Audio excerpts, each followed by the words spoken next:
In the sprawling expanse of the universe, where galaxies swirl like dandelion seeds in the wind, lies Tarsus 6, a planet of paradoxes and peril. Known for its breathtaking landscapes, vibrant biomes, and relentless dangers, it is a world where life thrives in the face of death. From the towering cliffs that scrape the sky to the dense jungles teeming with life, Tarsus 6 is a death world, a place where survival is not guaranteed, and every breath is a testament to resilience. Jackson, a proud Deathworlder, emerges from this savage yet beautiful land. His origins are steeped in the lore of his ancestors, who have walked the treacherous paths of Tarsus 6 for generations. He bears the scars of his upbringing, a rugged exterior forged by the struggles of existence in a world where danger lurks at every corner. With a muscular frame and keen instincts, he is both predator and protector, navigating the unpredictable elements with an ease that belies the peril surrounding him. The teachings of survival are woven into the very fabric of Jackson's being. From a young age, he learned to respect the land and its creatures, understanding that every being plays a role in the intricate web of life. The jungles of Tarsus 6 pulse with life. They are a symphony of sound and movement, where every rustle of leaves or distant growl speaks volumes. Jackson is attuned to the rhythms of his home, able to predict the movements of predators, and find sustenance amidst the wilderness. This intimate knowledge is not just a skill, but a way of life, a legacy passed down through generations of Deathworlders who have forged a bond with their environment. Yet beneath Jackson's rugged exterior lies a heart filled with compassion and a yearning for understanding. He is not merely a creature of survival, he is a thinker, a dreamer who envisions a future where Deathworlders can connect with others beyond the confines of their harsh realities. His isolation, however, has fostered a sense of detachment from the wider universe. He has heard tales of off-worlders, beings from worlds filled with technology, comfort, and safety, but they seem as distant as the stars themselves. One fateful day, as the sun dips below the horizon, painting the sky in hues of orange and violet, Jackson ventures deeper into the jungle, drawn by an inexplicable urge. He navigates the familiar terrain, his senses heightened by the encroaching night. As he moves with grace and precision, a sudden roar shakes the ground beneath him. The sound reverberates through the trees, a harbinger of chaos that sends a shiver down his spine. Intrigued yet cautious, Jackson follows the source of the sound, leading him to a clearing where he witnesses a scene that seems to defy reason. A sleek, metallic ship, unlike anything he has seen before, plummets from the sky, crashing through the dense canopy and embedding itself deep within the jungle. Flames lick the edges of the vessel, and smoke billows into the air, mingling with the earthy scents of the forest. Jackson's heart races as he realizes this is no ordinary occurrence. The crash site is a stark reminder of the fragility of life, and he knows instinctively that there are beings within that may need help. Despite the risks, he cannot ignore the call of duty that tugs at his heart. The off-worlders, their lives hang in the balance. As he approaches the wreckage, Jackson's keen senses detect movement. A group of off-worlders emerges from the smoke, their faces pale and wide-eyed with fear. They are a curious sight, dressed in sleek suits adorned with gadgets and technology that feel alien to him. Their expressions shift from terror to relief as they spot Jackson, a towering figure framed against the flames, and they instinctively take a step back, unsure of his intentions. "Wait!" one of them shouts, raising a hand. "We mean you no harm!" Jackson takes a cautious step forward, his heart pounding in his chest. "Are you injured?" he asks, his voice low and steady. He can sense their fear, but he is determined to bridge the gap between their worlds. After assessing their injuries, Jackson realizes they are not critically hurt, but disoriented and terrified. Dr. Ilara Voss, the leader of the expedition, steps forward, her eyes filled with gratitude and concern. "We crashed on your planet.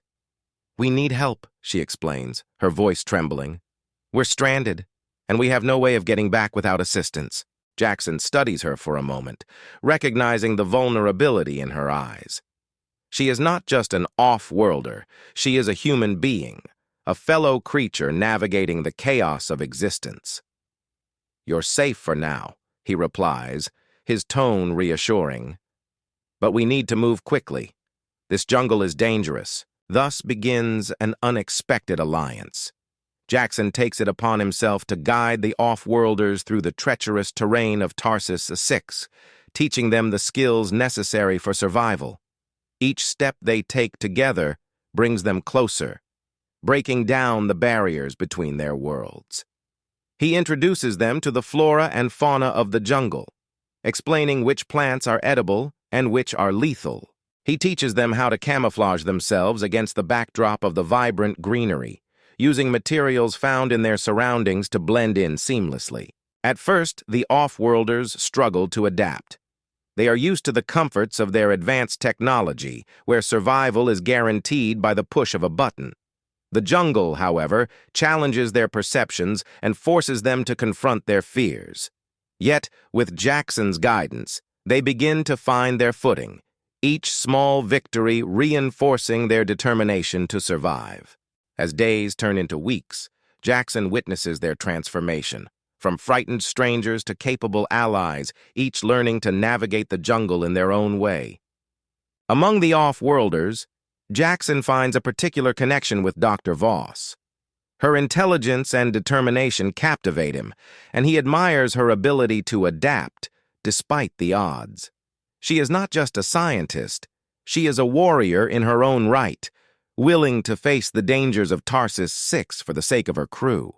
Together, they share stories of their respective worlds. Jackson recounting the harsh realities of life on a Deathworld, and Alara sharing tales of her life among the stars, where peace and technology reign. As they navigate the challenges of survival, the off-worlders bond with one another, and their camaraderie deepens. They begin to understand the profound truth of Jackson's existence, the resilience of life in the face of adversity. They share laughter and stories around the fire at night, finding joy in the little things, and as the days pass, a sense of family emerges from their shared experiences. However, the peace is fragile.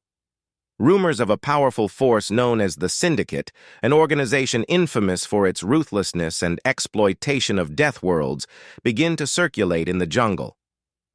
Jackson learns that the Syndicate has become aware of the off-worlders' presence and sees them as a valuable commodity.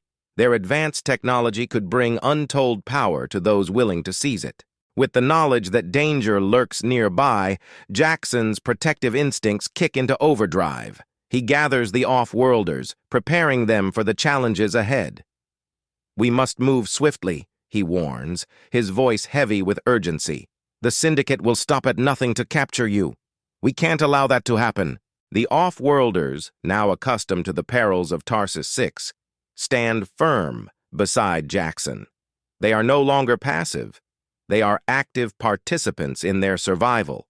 Together, they devise a plan to fortify their defenses, using the knowledge Jackson has imparted to create traps and barricades. They turn the jungle into their ally, utilizing the natural hazards of the environment to deter potential threats. As night falls, the tension in the air thickens.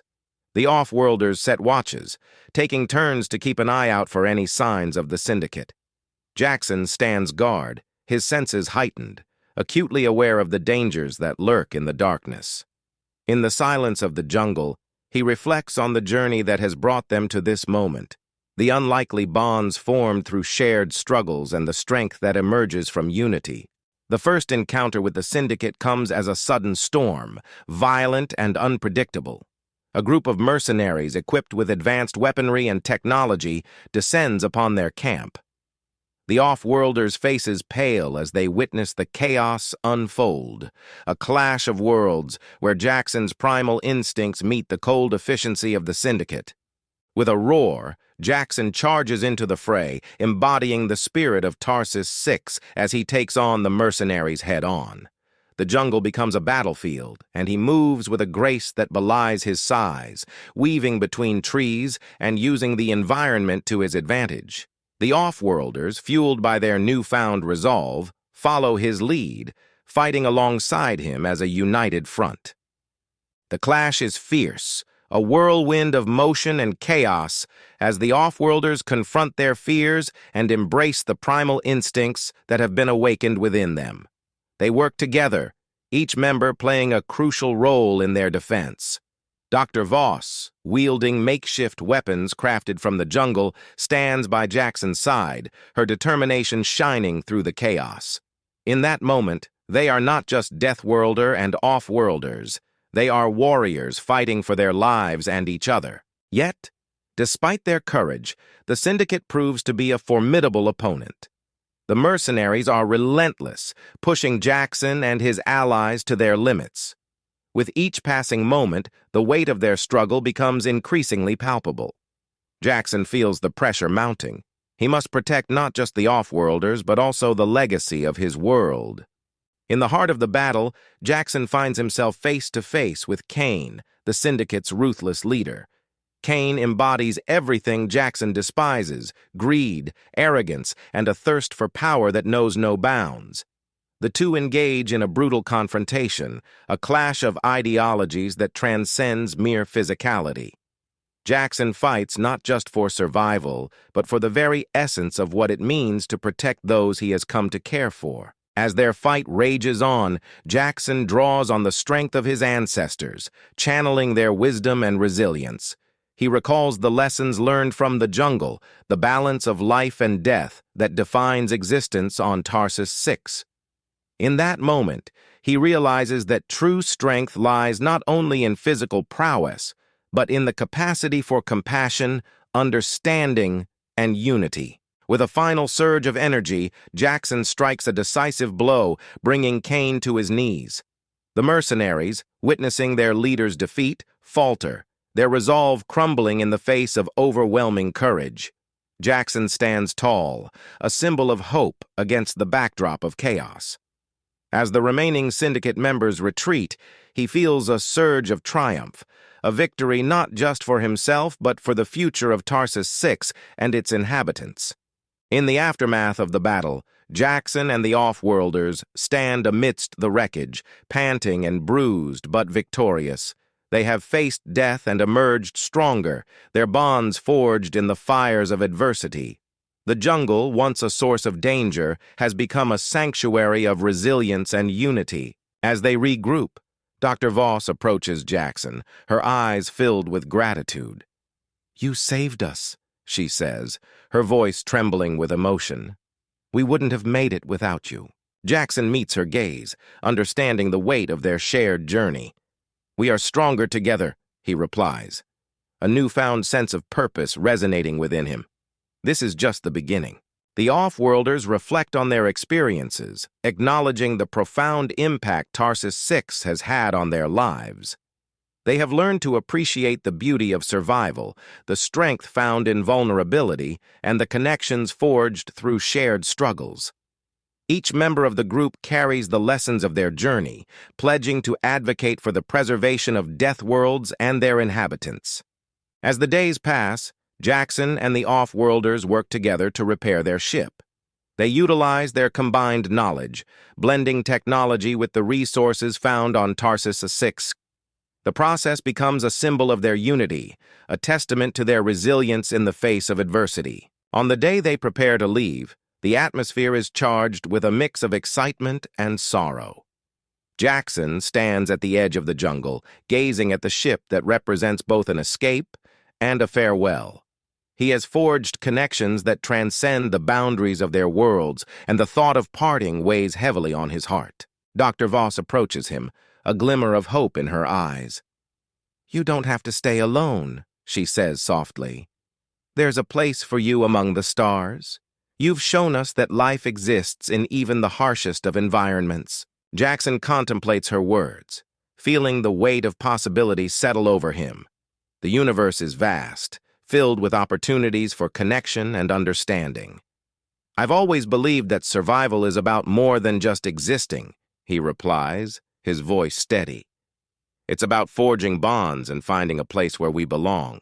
As they prepare to depart, Jackson shares a final moment with the off-worlders, reflecting on their journey together. Each of them has grown in ways they never anticipated, learning the importance of resilience, unity, and compassion. They have faced the darkness of their struggles and emerged into the light, ready to carry the lessons of Tarsus 6 into the universe. With a final farewell, the off-worlders board their ship, the engines humming to life. As the vessel ascends into the sky, Jackson watches, his heart swelling with pride and hope.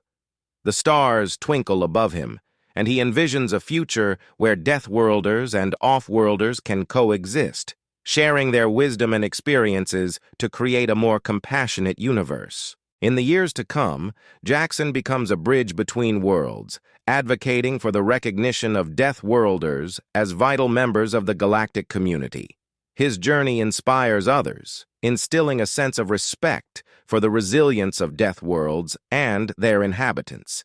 He understands that true strength lies not just in survival, but in the connections forged across the vastness of space. As new explorers and adventurers arrive on Tarsus 6, they find a world transformed, not just in its landscape, but in its spirit. The tales of Jackson and the off-worlders inspire generations, a reminder that even in the darkest of places, the light of understanding and connection can shine brightly. The jungle, once a symbol of danger, becomes a sanctuary of resilience, a testament to the beauty of life in the face of adversity. Jackson's legacy lives on as he continues to advocate for the preservation of Tarsus 6 and its unique ecosystems. He becomes a symbol of hope, embodying the spirit of survival and the power of unity. Through his efforts, the narrative of A Job for a Deathworlder evolves into a broader story, one that transcends individual struggles and celebrates the interconnectedness of all beings. In the end, Jackson's journey is not just a tale of survival, it is a celebration of life itself, an exploration of the bonds that tie us all together in this vast and mysterious cosmos. As he gazes up at the stars, he understands that he is part of something greater, a story of connection, compassion, and the unyielding spirit of life that thrives against all odds.